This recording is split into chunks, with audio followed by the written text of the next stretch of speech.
Introducing Zaxby's new chicken finger tacos. One with pico and creamy chipotle ranch, and the other with bacon and avocado ranch. Chicken expert since 1990. Taco expert since now. Woo, saucy! Zaxby's. You're listening to the Archaeology Podcast Network. You're listening to the Archaeology Show. TAS goes behind the headlines to bring you the real stories about archaeology and the history around us. Welcome to the podcast. Hello and welcome to the Archaeology Show, episode 208. On today's show, we begin a series on paleoanthropology and human origins. Let's dig a little deeper, but stop when you hit rocks, because that's people.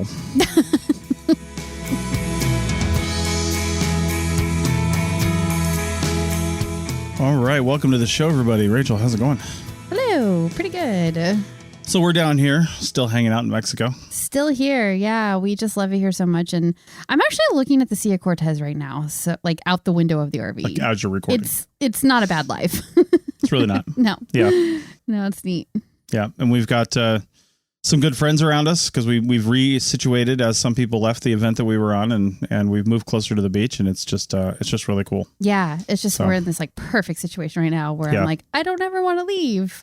But also, this is not my country, so I'll have to go eventually. Yeah. Hey, and that just reminds me, we've had to do some driving around here, and I got to tell you what, the only real jerk drivers in this country are Americans. Yeah. Every time somebody passes us on like a double yellow or just does something that's really like not cool, Arizona license plate every time. Or pretends the speed is in miles per hour, not kilometers. Right. Yeah. And by the way, I'm not calling out all Arizonans. It's just that that's the closest United States border. Yeah, but it's all Arizonans. Yeah.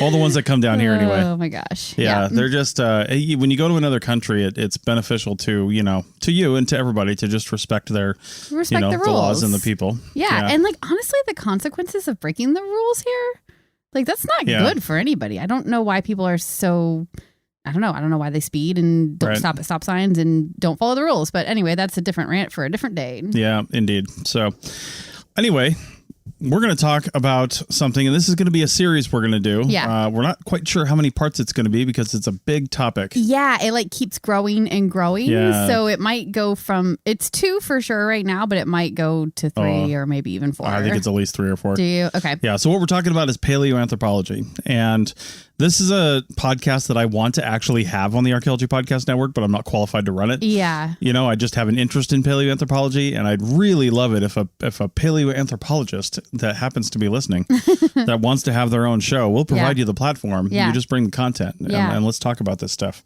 Yeah, because what we're going to do today is like a basic overview. Yeah. Kind of like what you get in Paleoanthropology 101 in college, Which I don't think is a class that exists. I don't know. I think I took a class like that in college, but it's an overview because we don't have time to really deep dive every single one of these, but we talk about this from a recent discovery standpoint enough on this podcast that we thought it would be good to just have like a well-researched like deep dive episode into just what the whole like timeline of human ancestors and human origins is. So that's what that's what our goal is here. But overview though. Right. Not super into it.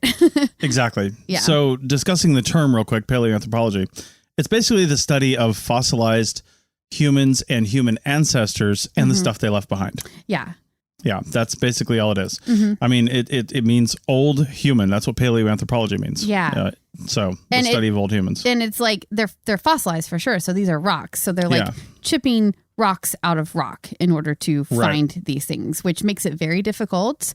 And it means that the preservation conditions need to be exactly right. And I think the paleoanthropologists these days have gotten really good at knowing where to look to where they might find the right kind of stuff, the right kind of preservation to find things, but it's still really hard to find. It's like that 1 in a million find is going to be the thing that like fills in a hole on the tree of humans and human origins. Which is the first thing I want to talk about. Yes, let's talk about that. The human evolutionary tree is not a tree at all. It's a bush.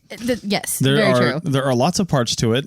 We live kind of in the only time in the human ancestral history where there's only one species of humans alive.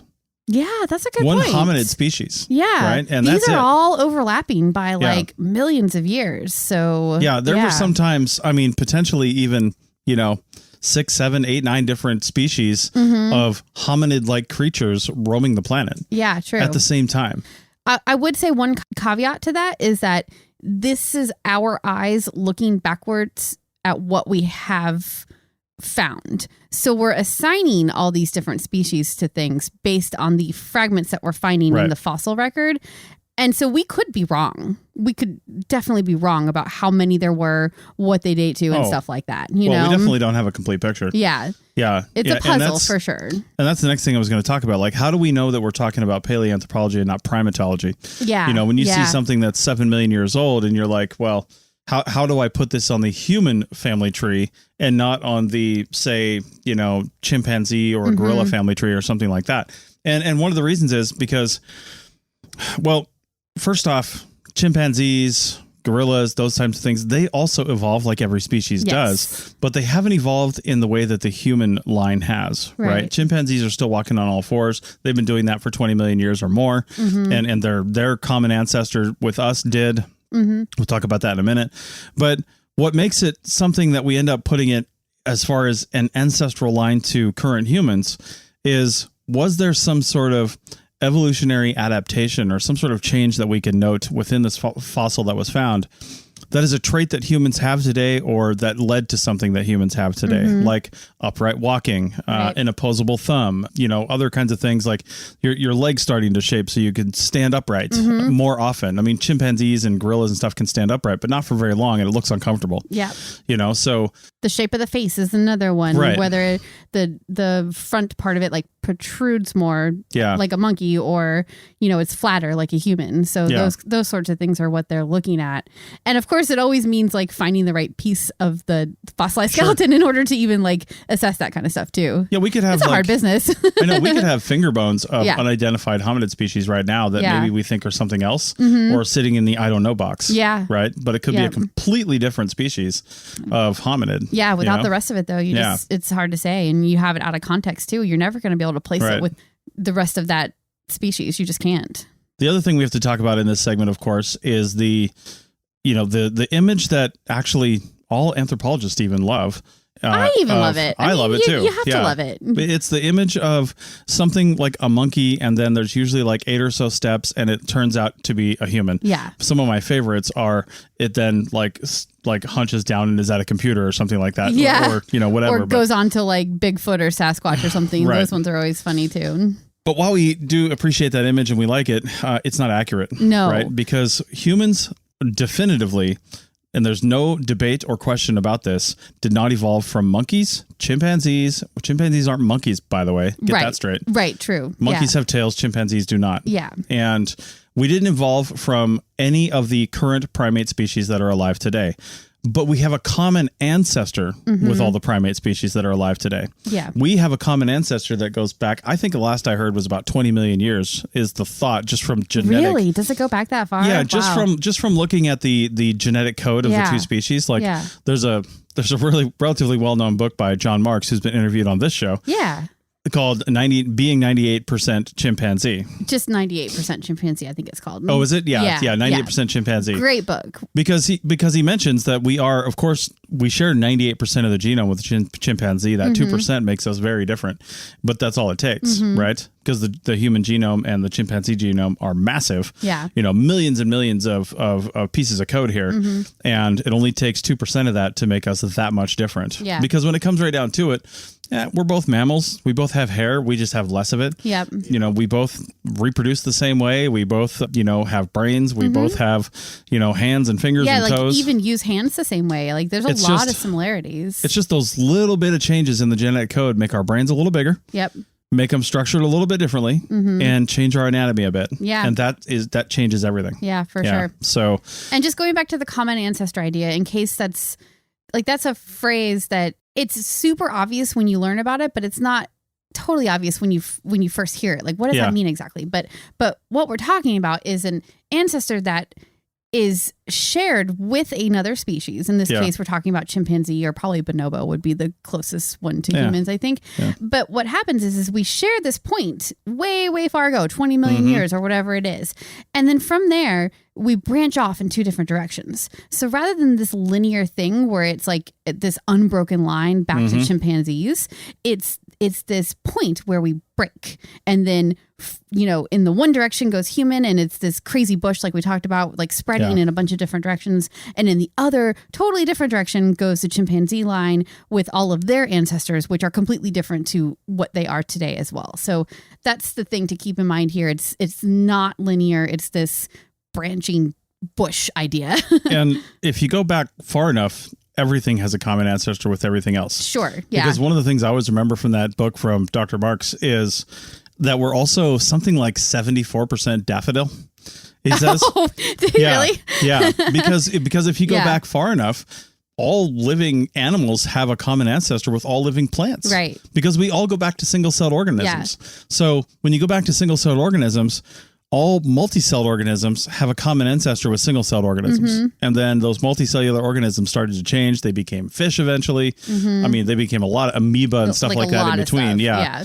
But then that started branching out, and all you had to do was be successful in breeding. That's the only requirement for having your line continue. So if you had a genetic mutation or adaptation that was advantageous, and by advantageous meant you could have sex, because it doesn't mean you're even able to survive in your environment better. It just means you're able to survive in your environment long enough to have sex and reproduce. That's literally all this means. It's true.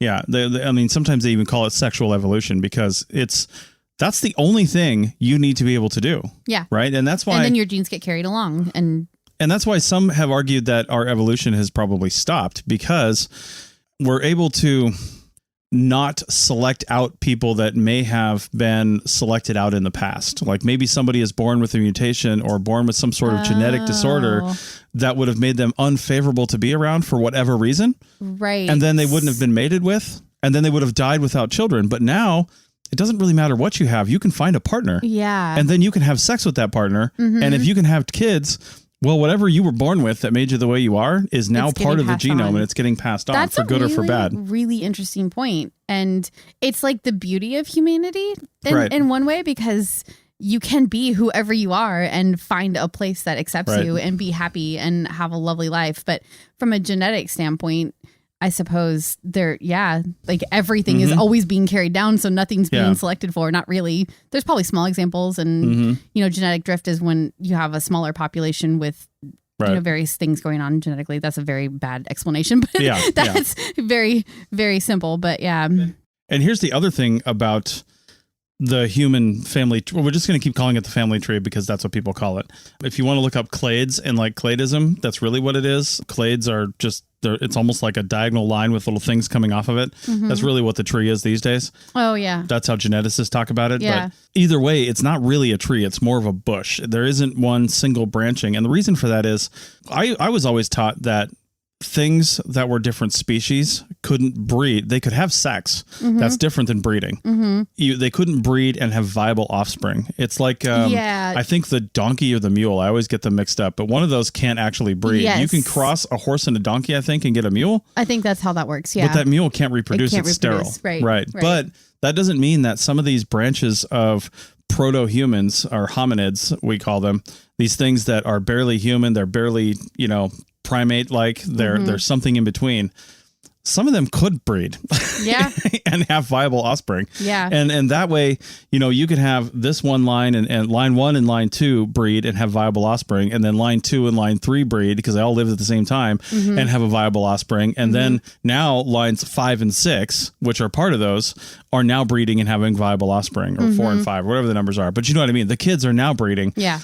Not realistically, but maybe. And they're now having viable offspring. So because of that, you can have multiple species living at the same time with their own genetic mutations and differences, and then coming together and producing these crazy things that could also breed and then have their own. Pass on that genetics down to the next generation, basically. And as the world changes, some things may become more favorable. Like, for example, they call it the aquatic ape theory, which is basically animals coming down from the trees, like chimpanzees still largely live in trees. Yeah. But as the savanna encroached on Africa and the jungle-like atmosphere kind of went away, they had to start coming out of the trees a little bit in order to hunt. And that way, bipedalism, things that could walk upright and maybe throw something were a little more advantageous because they could live longer, have more kids. Yep.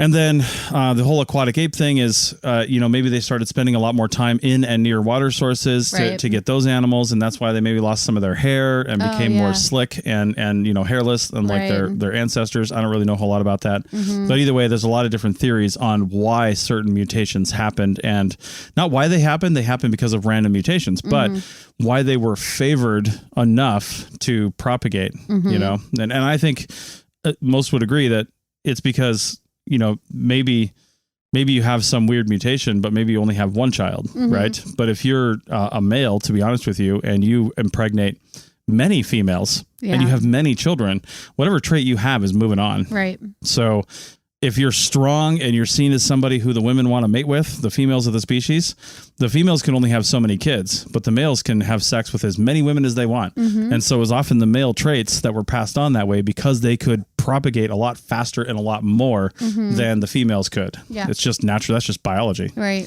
So totally. Anyway, we're going to spend the rest of this series basically talking about a number of examples, and it's not an exhaustive list. It's not a thorough search. It's just some of the things that have contributed to the hominid family tree that were found and that were important and that we just want to talk about. Yeah, we're going to kind of start from the oldest and then move to the youngest and sort of fill in the tree from there, just to give an idea, an overview of who contributed to the genetics that we have today. Possibly contributed their genetics. Like, some of these might have died out without ever adding to what became modern humans, but they have they have characteristics that you see in modern humans or the beginnings of them. So there's some really cool ones to talk about here. All right. Well, since we're not experts on this, we're going to take a break. And on the other side, we're going to talk to Chad and see what he thinks. Back in a minute. America. We are endowed by our Creator with certain unalienable rights, life, liberty, and the pursuit of happiness. By honoring your sacred vocation of nursing, you impact your family, your friends, and your community. At Grand Canyon University, our online RN to BSN, MSN, or DNP degree programs allow you to balance online coursework with local in-person clinical, practicum, or immersion hours. Find your purpose at GCU. Private, Christian, affordable. Visit gcu.edu. What's the easiest choice you can make? Window instead of middle seat? Picking a vendor who sends a great gift basket? Outsourcing business tasks you hate? What about selling with Shopify? Whether you're selling a little or a lot, Shopify helps you do your thing, however you cha-ching. Shopify is the global commerce platform that helps you sell at every stage of your business. From the launch your online shop stage to the first real-life store stage, all the way to the did we just hit 1 million orders stage. Shopify's there to help you grow. Whether you're selling scented soap or offering outdoor outfits, Shopify helps you sell. Wherever and whatever you're selling, Shopify's got you covered. Sign up for a $1 per month trial period at shopify.com/try. Go to shopify.com/try now to grow your business, no matter what stage you're in. Shopify.com/try. Welcome back to the Archaeology Show, episode 208, and we're talking paleoanthropology, oldest human ancestors. Yeah. And now we're going to go to Chad, which is in West Central Africa, and we're going to talk about Sahelanthropus tchadensis. Yeah. So one of the first and most important physical characteristics that puts a species in the human line is the ability to walk upright. Right. Bipedalism, right? So Sahelanthropus tchadensis lived approximately 7 million to 6 million-ish years ago. And they definitely show some of those characteristics. Yeah, and I think this one was discovered when I was in college. Yeah. Or at least published. Yeah. Because I remember it being a big deal and people talking about it. I remember that as well. Same thing. So yeah, that would have been early 2000s. Yeah, and we only have cranial bones so far for this species, but this is how they determine, or they think that this species walked upright, is that in the cranium, the position of the foramen magnum is further forward than it is in apes. Mm-hmm. Now, the foramen magnum is where your spinal column comes in and joins with your skull. And it's where the head bone connects to the backbone. Yeah, exactly. And all of the nerves and everything going into and out of the brain are kind of going through that area. So it's a really important part. And if you can imagine on a human, it's further back, and that allows the head to sit upright more. Yeah. It's what you would see in a species that is walking upright, right? Whereas in apes, it's forward, and it's more what you would see in a species that is not upright. It's on their hands and feet, or even swinging in the trees or whatever. Sure. So, yeah, and they need their heads right there because they walk on all fours. Yeah. Mostly, their head has to be further forward, and they need that. But for bipedalism, which just means walking on two legs most of the time, you have to be able to look out in front of you. Yeah. You don't want your head way out there. You don't want to, You don't want to be like looking down towards the ground either. You're up and facing forward. So that's one really good indication of whether a species walks upright. So I thought that was really interesting because you usually think of walking upright as looking at the pelvis or at the leg bones to get an idea of whether or not they're upright. But the position of the foramen magnum is another great way to look and make an assumption or a guess as to how they walked. Right. The cool thing about this is it's not a human. Yeah. No, it's definitely not. It's not hominid. It still has characteristics and ape-like features as well. Yeah. And some of the ape-like features where it's a smaller brain and even a little bit smaller than a chimpanzee's for that matter. And this would have probably been a shorter creature as well. Yeah, definitely.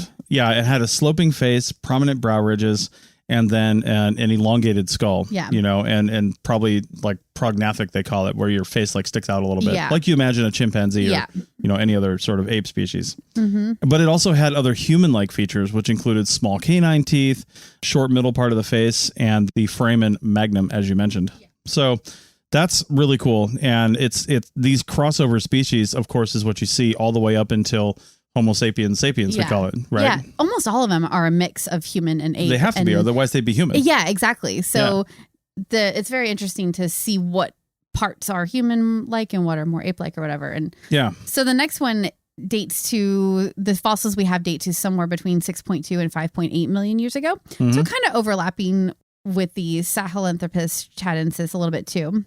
And this is the tchadensis. Yeah, and this was found in Eastern Africa, the Tugan Hills. That's where that comes from. Most of these are named for sometimes a person and sometimes the place where they're found. And it's just, So either way, Tugan Hills of central Kenya. And you're going to find that a lot of stuff was found in East Africa. Yeah. We'll probably get into that later, but there's a lot of reasons why things were found in East Africa. Oh, yeah. It has to do with the geology and the way things are exposed. But either way, this was found in East Africa. And this one was small, approximately the size of a chimpanzee. Again, most of these early species were coming from that smaller primate line. And, once they started walking upright and getting bigger brains, they started getting physically taller and bigger, but it took millions of years for that to happen. Yeah. Right. I mean, we still have small humans. I knew somebody who was, 4 feet, 11 inches tall. Totally. Right. And it's another thing to keep in mind. Like yes, there are large primates. Gorillas are very big. Orangutans can get really big, but they're not in the same line. We have a common ancestor with them, obviously, but it's way, way further back. Sure. Apes, chimpanzees, and bonobos, those are our closest ancestors, and they're much smaller primates. So you can imagine that anybody in our human evolution line, our pre-human evolution line, is going to be much smaller. Yeah. And these guys definitely were. Yeah, some of their other human-like characteristics were small teeth and thick enamel. Yeah. So for this species, we have a femur that shows evidence of the bone buildup on a femur that is typical of bipeds. And honestly, that's really all we need, right? We may not have more of this that we've identified as definitely belonging to this species, unless you find it in association with other bones. It's really difficult to tell that. So we may have more examples of the species, but they may be called something else, or they may be called nothing at all, or they may be called the wrong thing. Yeah. So you need those like perfect pieces to tell you what species you're looking at, or if it's something that is in the pre-human evolutionary line. But while you think everybody looks different that's sitting around you right now, or people you see on the street, people you go to work with, we all have a lot of the same internal stuff that looks exactly the same.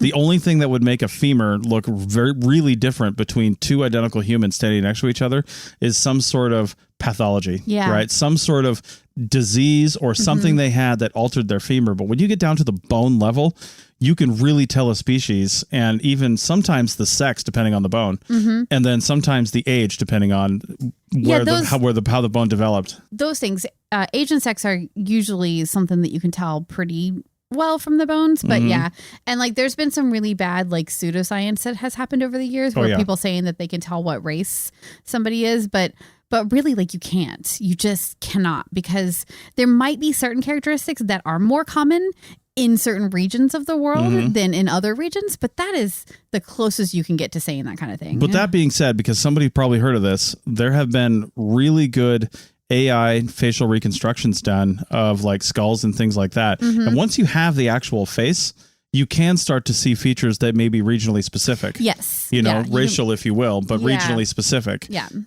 But it's really difficult to tell that just by looking at the bones. You really need a computer to put it all together and pull those little pieces together and say, yeah, your cheek looks like everybody else's, but in reality, it kind of looks like this a little bit. There's these things that you just can't tell until you build it up and you have that data set. Like this bit is more prominent. That's why the features like the protruding face and stuff like that are really easy to distinguish between primates and humans, because that's a very obvious difference. And when you get primates like these kind that we're talking about that have this sort of mix of human and ape characteristics, it looks kind of protruding like a chimpanzee, but maybe not quite as far, and that kind of stuff. That's how you know you're looking at something that's in that line somewhere along the way, probably. Yeah. And this one probably walked, but also climbed trees. Again, a crossover species. Yeah, definitely. Yeah. I mean, we climb trees now, so well, climb trees better. Right. I mean, we shakily climb trees, or at least I do. All the times that I try and climb trees. Sure.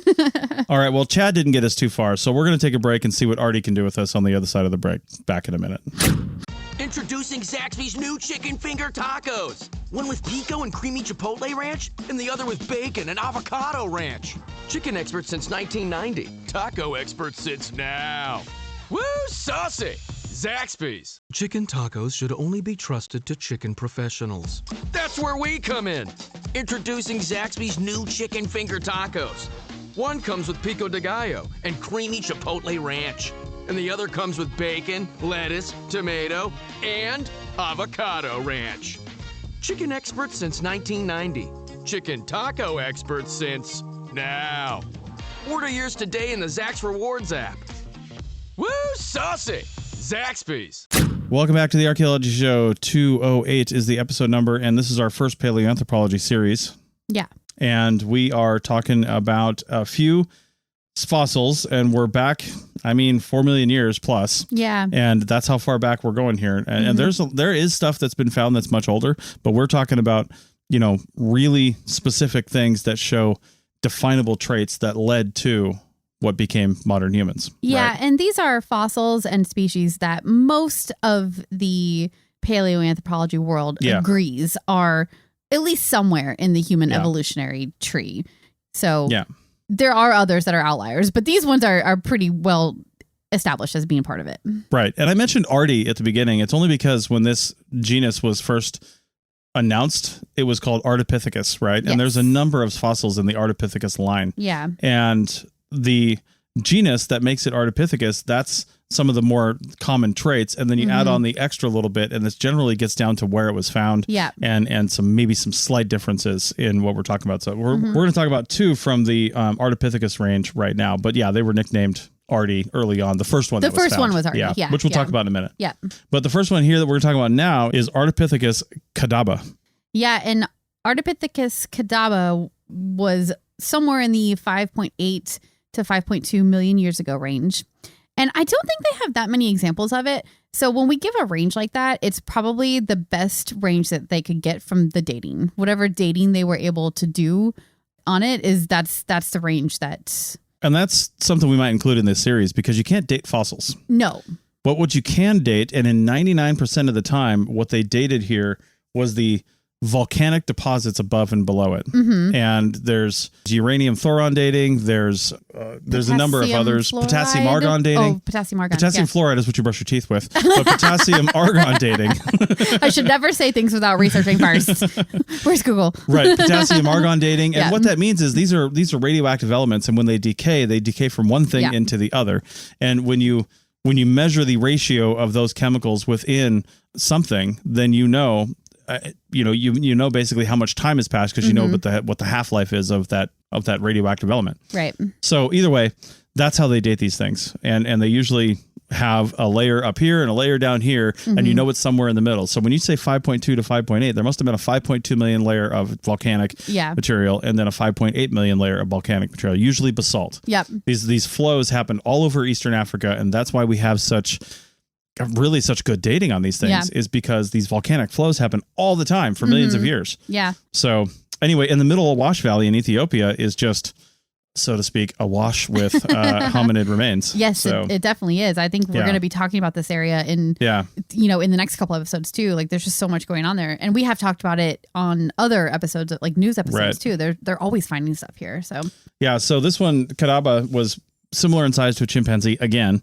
We don't really get bigger than this until we start hitting around the 2 million year range. Yeah, definitely. Yeah. But we only have a few postcranial bones, some teeth, and a large toe bone in the fossil record for this one. Not a whole lot. No, but the toe bone is the important one here and the one that makes them think that it's part of the Ardipithecus species and that it would have been bipedal-ish, probably a combination.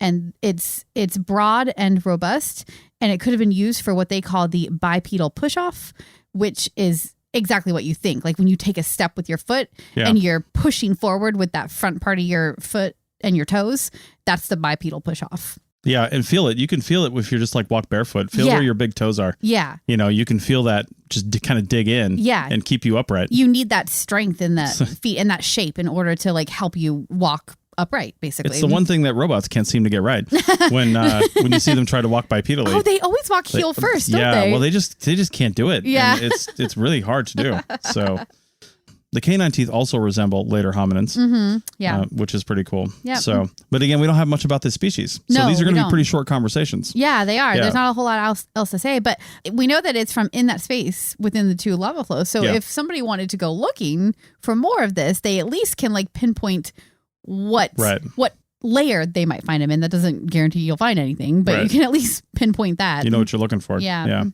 Now, the next one is Ardipithecus ramidus, and this was the first Ardipithecus species that was defined and dates to about 4.4 million years ago. Again, Eastern Africa in the middle Awash region of Ethiopia, and also in Gona in Ethiopia. Yep. So a couple different places there. Yeah. And this one is the one that's nicknamed Ardi. And I feel like this might have been discovered recently. Well, when we were in college, it was a more recent discovery because there was a lot of emphasis put on it. And I just remember it being like one of the big ones that we covered in college. But anyway, it's a partial skeleton with foot bones and a crushed pelvis that they were able to reconstruct. Right. And that's important because that's a lot of pieces for a fossilized skeleton to have foot bones, pelvis, and various other fragments too. And here's the thing. There could have been traits that were passed along that didn't necessarily make it into what we would call modern humans today, but also didn't make it into anything else. Yeah, that just died away. We're not saying that all of these traits that came about were ultimately successful, right? It just, they weren't. And this is probably an example of that because the foot bones here have a divergent large toe with a rigid foot. And this isn't very human-like, but it's also not very chimpanzee-like or ape-like. And by divergent, they mean like the toe kind of like shot out. Yeah, like shot out away from the rest of the foot.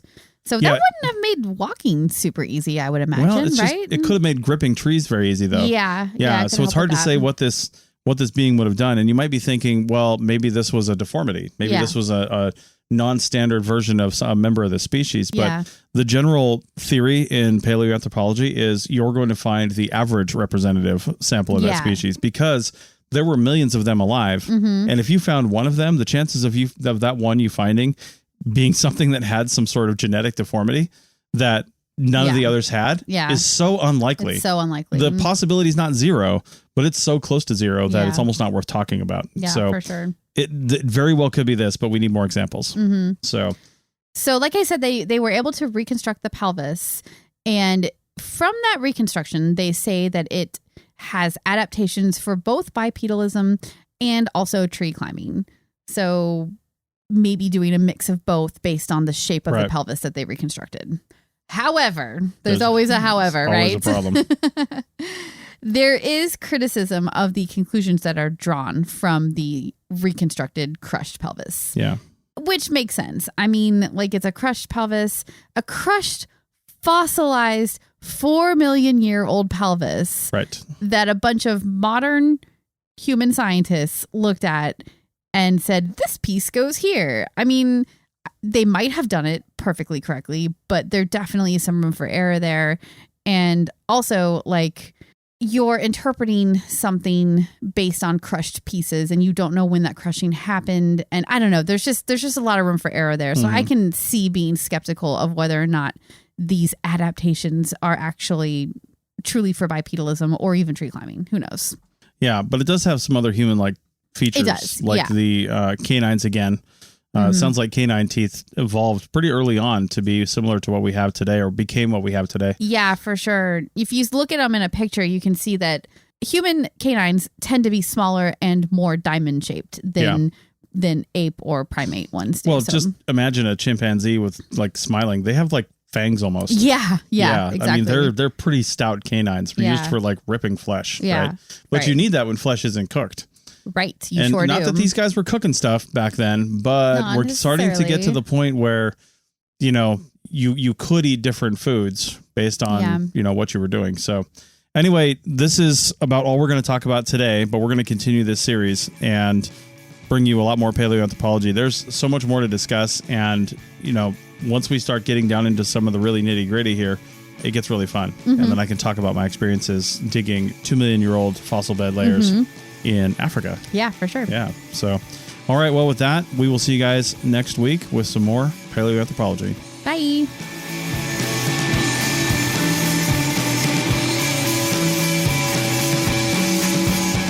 Thanks for listening to the Archaeology Show. Feel free to comment and view the show notes on the website at www.archpodnet.com. Find us on Facebook, Instagram, and Twitter at ArchPodNet.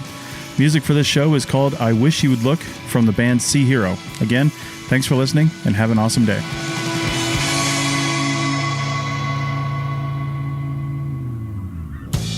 This episode was produced by Chris Webster from his RV traveling the United States, Tristan Boyle in Scotland, DigTech LLC, Cultural Media, and the Archaeology Podcast Network, and was edited by Chris Webster. This has been a presentation of the Archaeology Podcast Network. Visit us on the web for show notes and other podcasts at www.archpodnet.com. Contact us at chris@archaeologypodcastnetwork.com.